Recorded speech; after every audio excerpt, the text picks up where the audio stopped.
Good morning, Phil. Good morning, Andy. How you doing this week? Good. How you doing? Not bad. Dealing with the cold. Yes, indeedy. Well, I'm glad we're back into another segment. We weren't able to get into a segment last week because of, business and so forth, but we're back into it this week. We will have two automotive tips, if you will, one now and then one at the end before we finish the segment. And of course, this segment we're going to go back to the younger years of Phil Pierce and talk a little bit about his Marine Corps experience. But before we do that, you had an email you received Yes. related to stolen catalytic converters.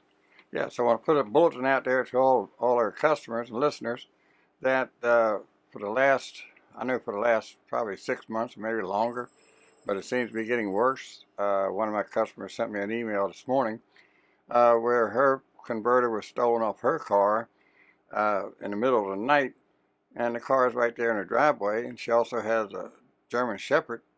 Somehow or another, the German Shepherd didn't hear anything, but they got that converter and left.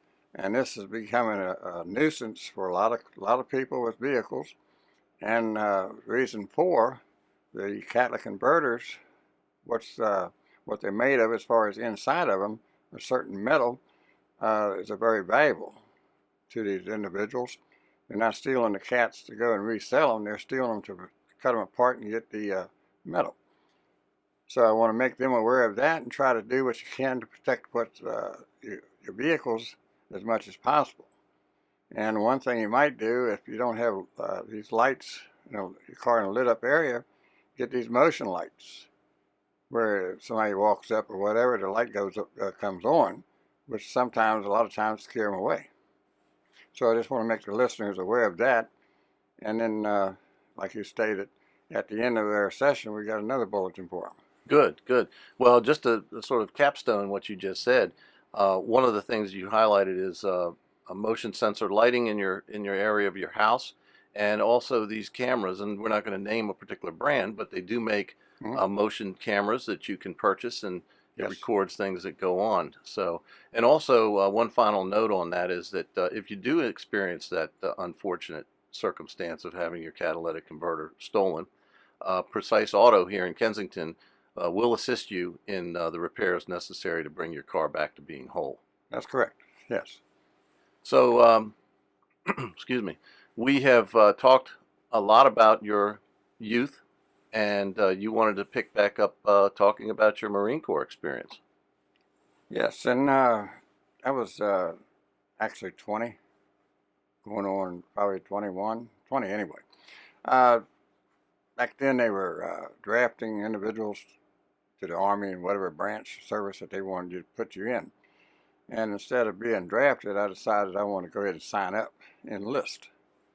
So I went to my local recruiting office and went in and I was going to sign up for, excuse me, the Air Force.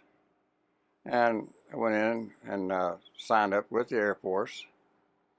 And they set me a date to come back, and they were going to send me to Baltimore to take the test, take the physical. And so I did. And I think it was like a week or two before they had me up in Baltimore. And I took the test, physical.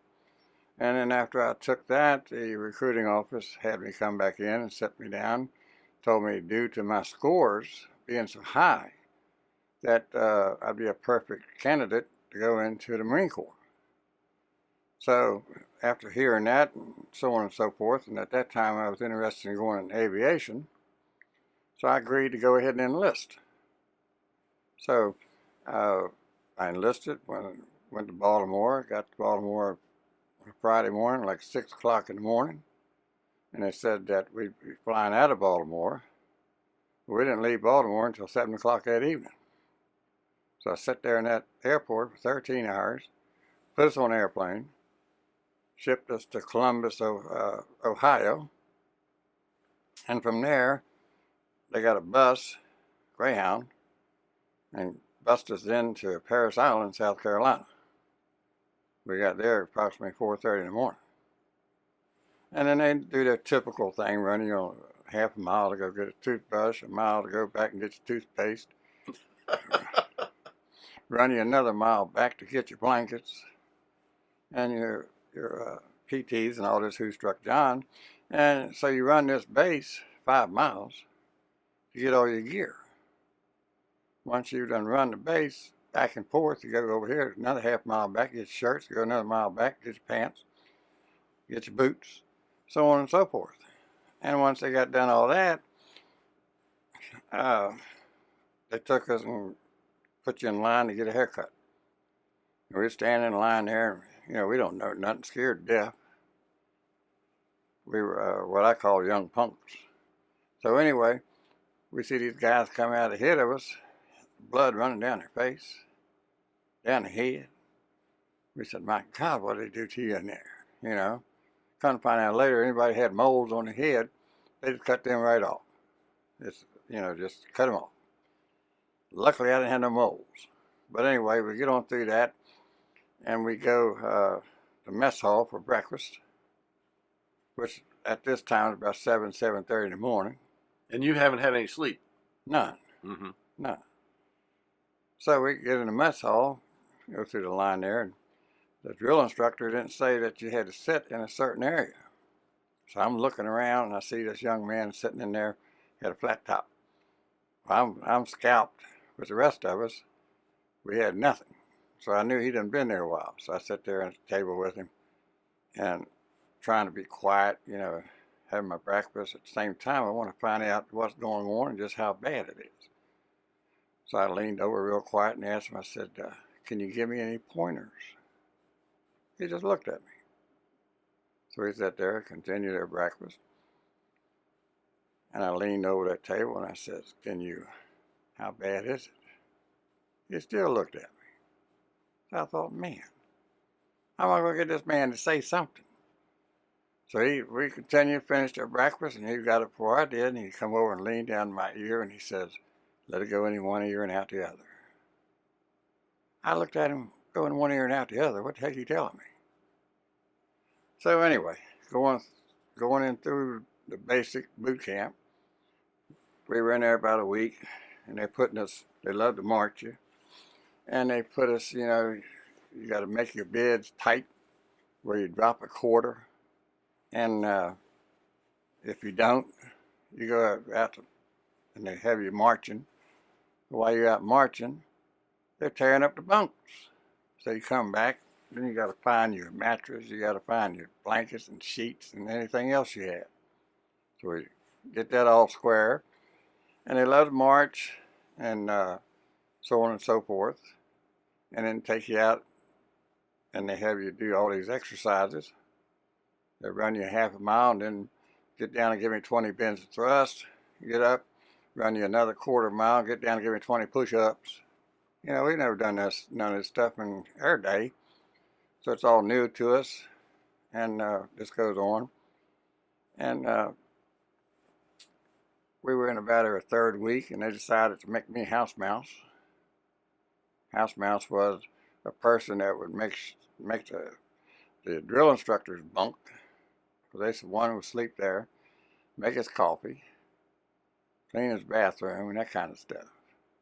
And did that on a daily basis. And we were there approximately 3 weeks, and we all been to the chow hall and come back and got you at attention, and next thing you know, they said they were looking for 10 volunteers. You, and you. 10 of us. So it wasn't really volunteer. They picked you to be volunteers. That's correct. Mm-hmm. So I'm thinking, now what did I volunteer for? So anyway, they get us all together, 10 of us, get us outside and with this other DI, and he starts running us, and he stops, and he says, get down and give me 50 bends and thrusts. So this goes on, we'll go another, say, quarter mile, get down and give me 50 push-ups. We can't give them 10, much less 50. And they like to call you a lot of different names, this, that, and the other. And so we made it through that. They gave us lunch. It was sea rations, which I thought, man, that's pretty good compared to what I've been getting when I was a kid. I thought, man, this is pretty good. And after that, then they put us through this obstacle course. And you got to run, you got to jump, you got to climb the wall, You come down, you got to run down these logs that are like straight down, and at the end of those logs, you got to go through this, looks like pig slop, and you got to wade through it, and they give you an ammunition can where you normally carry your ammunition, and it's like a box with a handle, square box, metal with a handle, and you got to carry that through this pig slop, and if you don't get your head down in it, the DI comes and just kicks your face down in it. So then they have you sitting at attention, staying at attention. And this one young man, he was there and sand fleas. They're biting all on you. He just smacked the side of his face. And when his DI saw him smack it, he got him and told him, he says, "You're going to dig a 6-foot hole for that sand flea and you're going to bury it." So we're standing there with all this stuff on us, that pig slop, whatever it was, and the sand fleas just a biting. I made sure I didn't smack myself. I'd let them bite me. And so did a lot of other ones. So anyway, as we go on Sundays, they either love to march or at attention. You either march, at attention. And naturally you have your chow call, your breakfast, lunch, dinner. And then you're supposed to have an hour of free time so you can polish your boots and this and that and the other, get all your stuff, and you have go take a showers, and you have 1 hour to do all this. So they'd have us at attention 2 or 3 hours at a time. And this one young guy that would be at attention, and he'd be there maybe 15, 20 minutes, and the tears be coming down his eyes, and squirming, standing. And one of the DIs would see him, come down and ask him what's the matter. And he said, "I've got to go to the head." And once they picked up on that, he was a steady, like a bouncing bag for them. They would get him. So anyway, as we move forward through this boot camp, they have you start out running a half a mile, mile and a half, 2. And we was about mile and a half running track. And once you get down the track, you go to the showers. And they have this one unit that everybody take their showers. They're units, battalion. And so we had this one particular person, ran the track part of it, and just started walking. So we're standing over in the field waiting. And 2 of the DIs went out there, grabbed him up on his armpits, and drug him around that track. Brought him over after they did 2 miles. Brought him over where we were standing, turned him loose, and as soon as they turned him loose, he fell flat on his face. So we went on to the showers, and they took him to the PA. And later we found out he collapsed with a heart attack.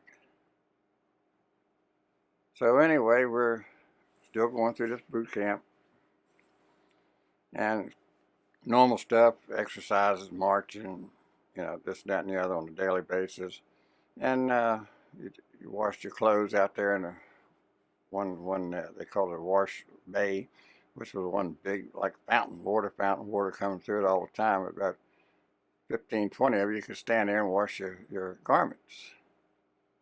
And we do that, but it's mainly marching and just anything they could do to punish you.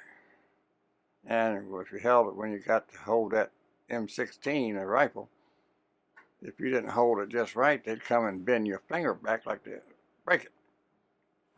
And sometimes they did break them, didn't know it. So anyway, we're going on through this basic boot camp, and we had another person. We was just started running with the M16. Now we're going to run 3 miles with it.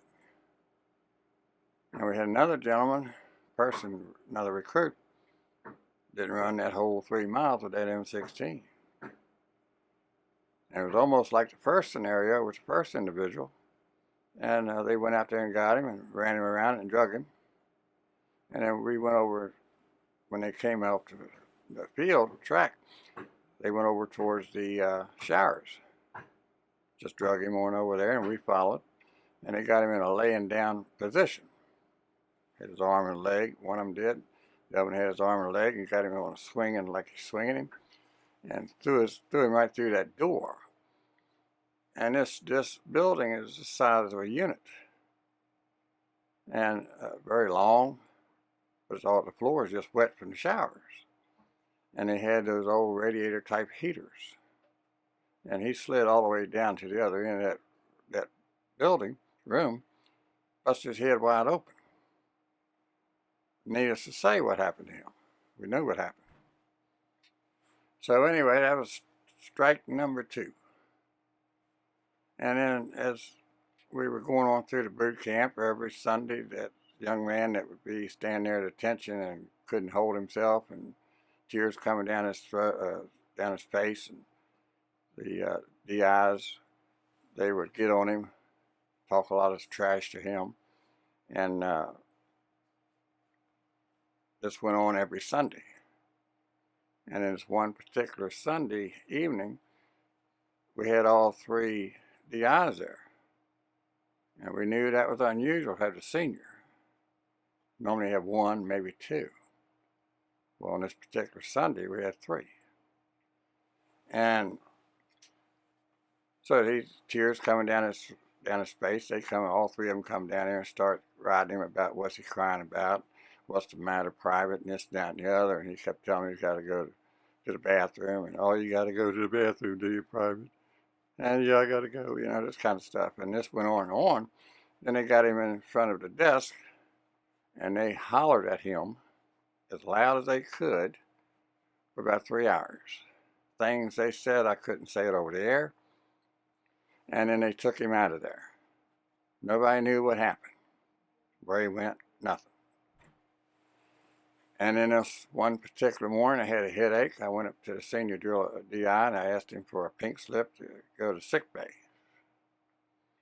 So he handed me the pink slip. I went to the sick bay, which was a trailer.